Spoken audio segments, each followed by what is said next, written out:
đặt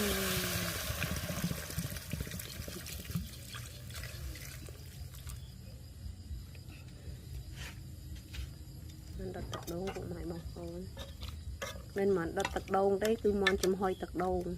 món ngao tật đôn